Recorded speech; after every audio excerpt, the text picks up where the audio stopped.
Praise the Lord. ஆண்டவராகிய இயேசு கிறிஸ்துவின் நாமத்தில் உங்களுக்கு என் அன்பின் வாழ்த்துதலை தெரிவித்துக் கொள்கிறேன். எனக்கு அருமையான தேவ பிள்ளைகளே, ஒவ்வொரு நாளும் இந்த யூடியூப் மூலம் உங்களை சந்திப்பதில் நான் மிகுந்த மகிழ்ச்சி அடைகிறேன்.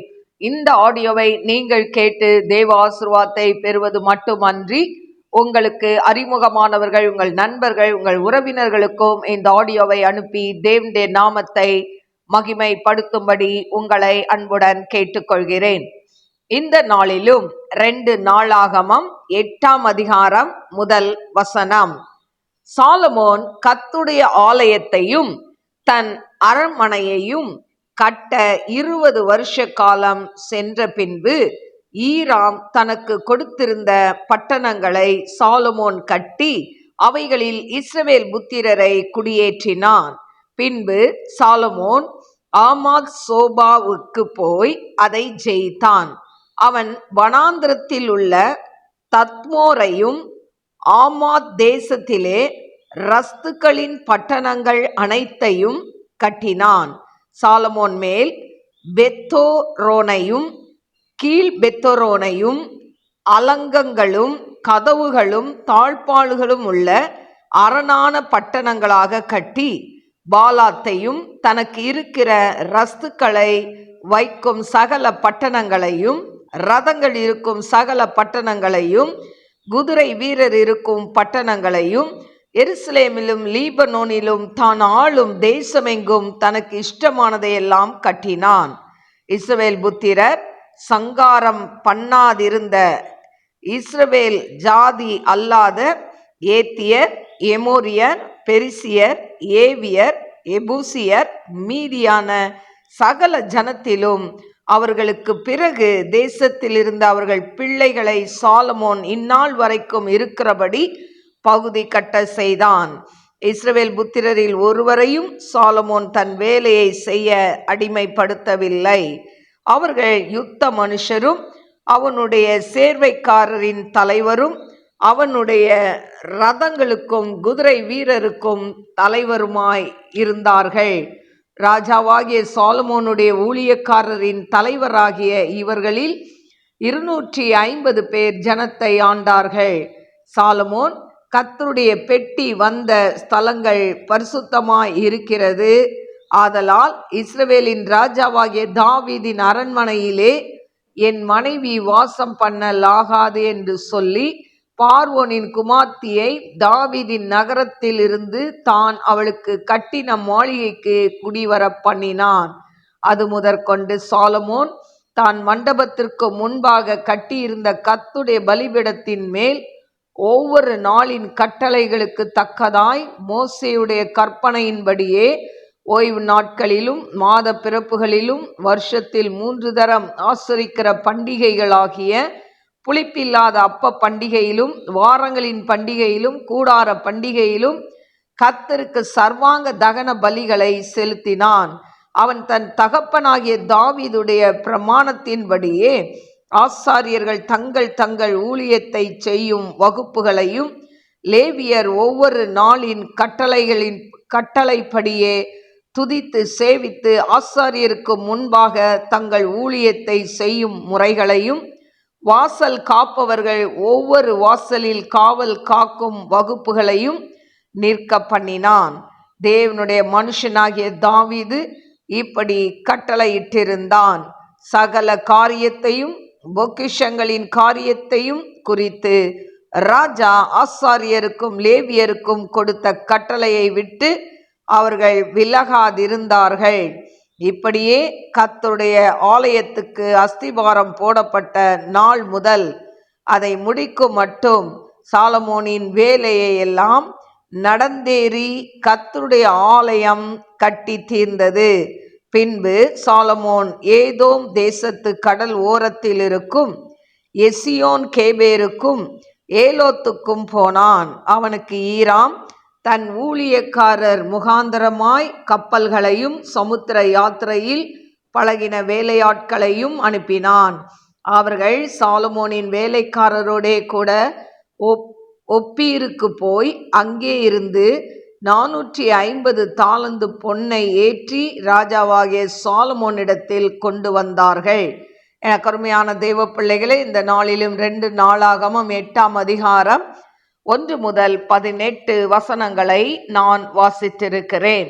எனக்கு அருமையான தெய்வ பிள்ளைகளே, இந்த நாளிலும் இந்த 2 நாளாகமம் 8ஆம் அதிகாரத்துல சாலமோன் கர்த்தருடைய ஆலயத்தை அரண்மனையை கட்ட 20 வருஷம் ஆச்சு அப்படின்னு சொல்லப்பட்டிருக்கிறது. இப்போ இந்த இடத்துல பார்த்தீங்கன்னா, அதாவது சாலமோன் பார்த்தீங்கன்னா அவன் ஈடுபட்ட ஒரே யுத்தம் என்னன்னா இந்த யுத்தம் மட்டும்தான். அதாவது 3ஆம் வசனத்துல, பின்பு சாலமோன் ஆமாத் சோபாவுக்கு போய் அதை ஜெயித்தான். அவன் சண்டைக்கு போன, யுத்தத்துக்கு போன ஒரே இதுதான் அப்படின்னு சொல்லப்படுகிறது. கருமையான தெய்வ பிள்ளைகளே, அது மட்டுமல்ல 8ஆம் அதிகாரம் 9லிருந்து 10 வரைக்கும் பார்த்தீங்கன்னா, இஸ்ரேல் ஜனங்களை எல்லாம் அவன் அடிமையாக வைக்கலை, அவங்களுக்கெல்லாம் பொறுப்புகளை கொடுத்து அவர்களை நல்ல பதவியில் வைத்திருந்தான் என்று சொல்லப்படுகிறதை நாம் பார்க்கிறோம். அதே போல் 11:8-11 சாலமோன் கர்த்தருடைய பெட்டி வந்த ஸ்தலங்கள் பரிசுத்தமாக இருக்கிறது, ஆதலால் இஸ்ரவேலின் ராஜாவாகிய தாவீதின் அரண்மனையிலே என் மனைவி வாசம் பண்ணலாகாதுன்னு சொல்லி பார்வோனின் குமார்த்தியை தாவீதின் நகரத்தில் இருந்து தான் அவளுக்கு கட்டின மாளிகைக்கு குடிவர பண்ணினான். பாருங்க, இந்த இடத்துல பார்த்தீங்கன்னா, இந்த பார்வோனின் மகளை திருமணம் செய்தது தவறு என்று சாலமோனுக்கு நல்லா தெரிந்திருந்தோம். அவன் என்ன பண்ணுறான், அந்த சிலை வழிபாடு செய்யும் அந்த பார்வோனுடைய குமார்த்தியும் இன்னும் அநேக அந்நிய ஸ்ரீகள், ஆண்டவரை அறியாத பெண்களை அவன் மணந்து கொண்டான் என்று சொல்லப்படுகிறது. எனக்கு அருமையான தெய்வ பிள்ளைகளே, ஆண்டவர் நம் இருதயத்தில் தவறு என்று அவன் அந்த இடத்துல அவள் இருக்கக்கூடாது, அது தப்புன்னு சொல்லி தான் அவன் என்ன பண்ணுறான், அரண்மனையை கட்டி அங்கே கொண்டு போய் குடி வைக்கிறான் பார்வோன், அதாவது குமார்த்திய. அப்போ தப்பு என்று சொல்லி ஆண்டவர் நமக்கு சுட்டி காட்டும் பொழுது, நம் இருதயத்திலிருந்து அந்த மெல்லிய சத்தம் கேட்கும் பொழுது அந்த சத்தத்துக்கு நாம் என்ன பண்ண வேண்டும், செவி கொடுக்க வேண்டும். ஹல்லேலூயா. எனக்கு அருமையான தேவ பிள்ளைகளே, அப்படி ஆண்டவருடைய சத்தத்துக்கு நம்ம செவி கொடுப்போம்னு சொன்னால் நிச்சயமாக ஆண்டவர் நம்முடைய வாழ்க்கையில் பெரிய காரியங்களை செய்வார். எனக்கு அருமையான தேவ பிள்ளைகளே, இப்போ இந்த சாலமோன் பார்த்தீங்கன்னா எல்லாத்தையும் கட்டி முடித்தான். அவனுக்கு ஈராம் என்று சொல்லி அவன் என்ன பண்ணுறான், அவன் எப்பொழுதும் போல அவனுக்கு பொண்ணு அதெல்லாம் கொடுத்து உதவுகிறதை நாம் பார்க்கிறோம். அங்கே வேலையாட்களை அனுப்பி அங்கேருந்து 450 தாலந்து பொன்னை ஏற்றி ராஜாவாகிய சாலமோன் இடத்தில் கொண்டு வந்தார்கள் என்று சொல்லப்பட்டிருக்கு. இப்படி ஆண்டவர் அவனை எல்லாவற்றிலும் சாலமோனை ஆசீர்வதிக்கிறதை பார்க்கிறோம். ஆனாலும் எனக்கு அருமையான தெய்வ பிள்ளைகளே, நாம் ஆண்டவரை விட்டு வழி விலகும் போது தேவன், அதாவது நமக்கு சொன்னதை செய்ய அவர் என்ன பண்ணுவார், நிச்சயமா யோசிப்பார். அல்லேலூயா. இப்போ சாலமோன் கிட்ட சொல்றாரு, உனக்கு ஒத்த ராஜா கிடையவே கிடையாது, நீதான் அப்படின்னு சொல்லும்போது, ஆனாலும் ஒரு நிபந்தனையை கொடுக்கிறார். என் கற்பனைகளையும் என் நியாயங்களையும் எல்லாத்தையும் நீ கை கொண்டு நடந்தீனா நான் உனக்கு என்ன பண்ணுவேன், இப்படி உன்னைய ஆசீர்வதிப்பேன்னு சொல்கிறார். ஆனால் இந்த சாலமோனுக்கு ஆண்டவர் ஞானத்தை தான் கேட்டான். அவன் கேட்காத எல்லாத்தையும் ஆண்டவர் கொடுத்தார். ஆஸ்தியை கொடுத்தார், ஐஸ்வர்யத்தை கொடுத்தார், எல்லாத்தையும் கொடுத்தார். ஆனால் இப்போ எல்லாவற்றையும் வாங்கி கொண்டு அந்த சாலமோன் அதை அதாவது அந்த ஆலயத்தை கட்டி முடித்த பிறகு அவன் எல்லா ஜனங்களுக்கு முன்னால் முழங்கால் படியிட்டு ஜெபிக்கிறான். அது தாழ்மையை குறிக்கும். இப்படியெல்லாம் இருந்த சாலமோன் அவன் மாம்ச இச்சையில், கண்ணின் இச்சையில் அவன் விழுகிறதை நாம் பார்க்கிறோம். எனக்கு அருமையான தெய்வ பிள்ளைகளே, எவ்வளோதான் ஆவிக்குரிய வாழ்க்கையில் நீங்கள் நல்லா ஜெபிக்கிறவர்களாக இருக்கலாம், ஆண்டவருடைய ஊழியத்தை செய்கிறவர்களாகவும் இருக்கலாம், ஆனால் எனக்கு அருமையான தேவ பிள்ளையே, அந்தரங்க வாழ்க்கைன்னு ஒன்று இருக்குது. அந்த அந்தரங்க வாழ்க்கையில் நீ தேவனுக்கு உண்மையாக இருக்கிறாயா? எனக்கு அருமையான தேவ பிள்ளைகளே, ஆண்டவருக்கும் நமக்கும் உள்ள கனெக்ஷன் சரியாக இருக்கான்னு சொல்லி நம்ம டெஸ்ட் பண்ணணும். ஹல்லேலூயா. நாம் ஆண்டவரை விட்டு தூரம் போனாலே பிசாசு இந்த உலகத்தை உங்களுக்குள்ள கொண்டு வந்துடும். ஹல்லேலூயா. அதனால ஒவ்வொரு நாளும் நாம் தேவ சமூகத்துல காத்திருந்து ஜெபித்து உங்களை அர்ப்பணிக்கும் பொழுது ஆண்டவர் உங்களை படிப்படியாய் ஆண்டவர் உயர்த்தி கொண்டே வருவார். ஹல்லேலூயா. அவர் யாரையும் ஒரு நாளும் வெட்கப்படுத்தவே மாட்டார். அவரை நம்பின பிள்ளைகளை அவர் வெட்கப்படுத்தாத தேவன். அதனால நீங்க அவரை நம்புனா கட்டாயம் ஆண்டவர் உங்களை படிப்படியாய் உயர்த்தி கொண்டு வரவர். ஒரேடி அப்படியே உன்னை பணக்காரன் ஆக்க முடியாது. ஆனாலும் ஆண்டவர் உன்னை படிப்படியாய் உனக்கு பாடங்களை கற்றுக் கொடுத்து நல்ல காரியங்களை கற்றுக் கொடுத்து நமக்கு டெஸ்ட் வைத்து அதில் பாஸ் பண்ணுறோமான்னு பார்த்து அதுக்கு பிறகு நமக்கு ப்ரமோஷன் கொடுத்து கொண்டே இருப்பார். ஹல்லேலூயா. அப்போ நம்ம எவ்வளோக்கு எவ்வளோ ஆண்டவரை தேடுறோமோ அவ்வளோக்கு அவ்வளோ நமக்கு ஆசீர்வாதத்தை தருவார். ஒரு பக்கம் நமக்கு பிரச்சனைகள் வரதான் செய்யும். ஏன்னா வேதம் சொல்கிறது இந்த உலகத்தில் உபத்திரங்கள் உண்டு. உலகத்தில் என்ன இருக்கு? உபத்திரம் இருக்கு. ஆனாலும் திடன் கொள்ளுங்கள். ஆனாலும் நீங்க என்ன பண்ணுங்க? தைரியமா இருங்க. நான் உலகத்தை ஜெயித்தேன் சொல்றார். அப்ப ஜெய கிறிஸ்துவாகிய ஆண்டவராகிய இயேசு கிறிஸ்து நம்ம கூட இருந்தா நாமும் ஜெயம் பெற முடியும். ஹல்லேலூயா. அதனால ஒவ்வொரு நாளும் ஆண்டவர்கிட்ட கேளுங்க, ஏசப்பா ஆண்டவரை விட்டு வழி விலகி போகிறக்குரிய காரியங்கள் எதுவா இருந்தாலும் என்னை விட்டு அப்புறப்படுத்துங்க ஆண்டவரை. நான் உம்முடைய பிள்ளையா இருக்கணும். எல்லாவற்றிலையும் ஆண்டவரே உமக்கு பிரியமானதை செய்ய எனக்கு கற்றுக் கொடுங்க ஆண்டவர்கிட்ட கேளுங்க. ஹல்லேலூயா. சாலமோன் 1000 ஸ்தோத்திர பலிகளை செலுத்தி 1000 சர்வாங்க தகன பலிகளை செலுத்தினான். ஆனா எல்லாம் செஞ்சு கடைசியில் அவன் என்ன பண்ணிட்டான்? பார்வோன் மகளை அவன் என்ன பண்றான்? திருமணம் செய்யறான். நம்ம இன்னும் பின்னால போகும்போது அப்போ பாருங்க, பார்வோன் மகளை மட்டும் திருமணம் செய்யல, இன்னும் அநேக அந்நிய பெண்கள், ஆண்டவரை அறியாதவர்கள், விக்கிரக வழிபாடுல உள்ளவர்களை அவன் திருமணம் செய்து கொண்டான். கடைசியில் அவனுடைய நிலைமை எப்படி ஆச்சு? அவன் ராஜ்யத்தை இழந்து போனான் என்று சொல்லி நாம் வேதத்துல பார்க்கிறோம். எனக்கு அருமையான தெய்வ பிள்ளைகளே, தேவனும் உங்களுக்கு கொடுத்த வாக்குத்தத்தம் நிறைவேற வேண்டும் என்று சொன்னால் தேவனுடைய வார்த்தையின்படி அவர் கற்பனையின்படி நாம் கீழ்ப்படிந்து நடந்தால் தேவன் நமக்கு கொடுத்த வாக்குத்தத்தம் ஆம் என்றும் ஆமென் என்றும் நிறைவேறுவதில் சந்தேகமே இல்லை.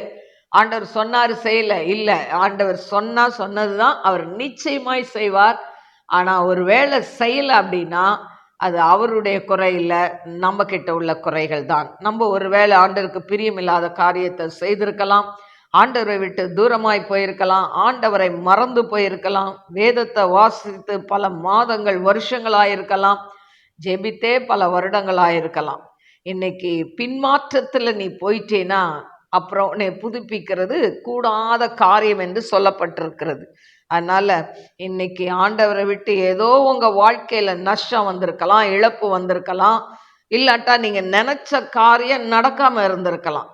நீங்க நினைச்ச அதாவது ஒரு மகனை திருமணம் செய்ய முடியாம இருந்திருக்கலாம், நினைச்ச பொண்ணை திருமணம் செய்ய முடியாம இருந்திருக்கலாம். அதனால ஆண்டவர் மேல கோபப்பட்டு ஆண்டவர் விட்டு தூரம் போனா நஷ்டம் நமக்கு தான், அவருக்கு கிடையாது. எனக்கு அருமையான தெய்வ பிள்ளைகளே, என்ன நடந்தாலும் எது நடந்தாலும் அப்பாவை நம்ம ஸ்தோத்திரிக்கணும். ஹல்லேலூயா. அவரை விட்டுட்டா நமக்கு யாருமே இல்லை இந்த உலகத்துல. அதனால உங்க வாழ்க்கையில பிரச்சனை இருக்கு, போராட்டம் இருக்கு, இதையே பார்த்துட்டு இருந்தீங்கன்னா ஆண்டவருடைய கல்வாரி சிலுவையை பார்த்து ஓட முடியாது. ஆண்டவர் நமக்கென்று வைத்திருக்கிற அந்த பந்தய பொருளை பெற்றுக்கொள்ள முடியாது. அதனால சூழ்நிலையை பார்க்காதீங்க. உங்களை அழைத்த தேவன் உண்மை உள்ளவர், இதுவரைக்கும் உங்களை நடத்தினவர் உண்மை உள்ளவர். அவர் இன்னும் உங்களை நடத்துவார், இன்னும் உங்களை மேன்மைப்படுத்துவார், உங்களை உயர்த்தி அழகு பார்ப்பார். அந்த நம்பிக்கையோடு ஆண்டவர் மேல வச்ச விசுவாசத்தை விட்டு விடாம நீங்க தொடர்ந்து ஓடுங்க. கர்த்தர் உங்க வாழ்க்கையில பெரிய காரியங்களை செய்வார். ஹல்லேலூயா. கண்களை மூடி நாம் செபிப்போம். ஸ்தோத்திரிக்கிறேன் ஆண்டவரே, மகா பரிசுத்தமுள்ள நல்ல தகப்பனே, உமக்கு கோடி கோடி ஸ்தோத்திரங்களை ஏறெடுக்கிறேன் ஆண்டவரே. அப்பா, சாலமோனுக்கு எல்லாவற்றையும் கொடுத்தீங்கப்பா. ஆனால் இந்த அதிகாரத்துல பார்க்கிறோம் ஆண்டவரே, பார்வோனுடைய மகளை திருமணம் செய்தான் என்று சொல்லி அப்பா, இந்த நாட்கள்ல கூட கர்த்தாவே அப்பா உமக்கு நன்றி சொல்லி துதிக்கிறேன் ஆண்டவரே. இயேசுவே உமக்கு நன்றி அப்பா. ஆண்டவரே உம்மிடத்திலிருந்து ஆசீர்வாதத்தை பெற்றுக்கொண்டு அப்பா யாரெல்லாம் பின்மாற்றத்துல இருக்கிறாங்களோ அப்பா அவங்க மனம் திரும்பட்டும் ஆண்டவரே. எந்த காரியம் அவங்க வாழ்க்கையில அவங்க விரும்பின காரியம் நிறைவேறாததுனால உம்மை விட்டு தூரமாய் போயிருந்தா ஆண்டவரே ஒரு விஷயம் தொடுங்க ஆண்டவரே. எல்லா பின்மாற்றத்திலிருந்து விடுதலையை கொடுங்கப்பா, பின்மாற்றத்திலிருந்து விடுதலையை கொடுங்கப்பா ஆண்டவரே. மறுபடியும் உடைய பிள்ளைகள் உடைய சமூகத்துல கடந்து வரட்டும், அவங்க முழங்கால் உடைய சமூகத்துல முடங்கட்டும், நாவுகளுமை அறிக்கை செய்யட்டும் ஆண்டவரே. ஆதியிலிருந்து அன்புக்குள்ள மறுபடி அவர்கள் கடந்து வர கிருபை கொடுங்கப்பா. அப்பா நன்றியோடு ஸ்துதிக்கிறவரா லீபா கரபா ரீகா தனாய் கரபோ மே ரஜ போலாக தனாய் கன் ஷில்பி ஹோதனாய் கரபா. நன்றி ஆண்டவரே, நன்றி ஆண்டவரே. இயேசுவே உமக்கு கோடா கொடி ஸ்தோத்திரங்களை ஏறெடுக்கிறப்பா. நீங்க கிருபையா இறங்கி அற்புதத்தை செய்யுங்க டாடி. ஆண்டவரே இந்த நாளில் பின்மாற்றத்தில் இருக்கிற ஒவ்வொரு பிள்ளைகளையும் உம்முடைய சிலுவை அண்டையில் மறுபடி கூட்டி சேர்க்க வேண்டுமாறு ஜெபிக்கிறேன். நீதிமான் 7 தரம் எழுந்தாலும் எழுந்திருப்பான்னு சொன்னீங்களே, எழுந்திருக்கட்டும் ஆண்டவரை, உமக்கென்று ஓடட்டும் ஆண்டவரை. அப்பா அவங்களை வெட்கப்படுத்தின சூழ்நிலைகள் மறந்து போகட்டும் ஆண்டவரை. அப்பா நம்முடைய அன்பின் கரத்தில் நம்முடைய பிள்ளைகளை தாழ்த்துகிறப்பா, ஆசீர்வதிங்க. திருமணமாகாத பிள்ளைகளுக்கு திருமண காரியங்கள் கைகூடி வரட்டும். குழந்தை இல்லாத பிள்ளைகளுக்கு குழந்தை பாக்கியத்தை கட்டளையிடும் ஆண்டவரே. உமக்கு நன்றி சொல்லி துதிக்கிறேன் அப்பா. உடைய அன்பின் கரத்துல தாழ்த்துகிறப்பா, ஆசீர்வதிங்க. நாம மகிமைப்படட்டும். ஆவியான தாமே பெரிய காரியங்களை செய்யுங்க. இயேசுவின் நாமத்தில் கேட்கிறேன் பிதாவே, ஆமென். God bless you. God bless you.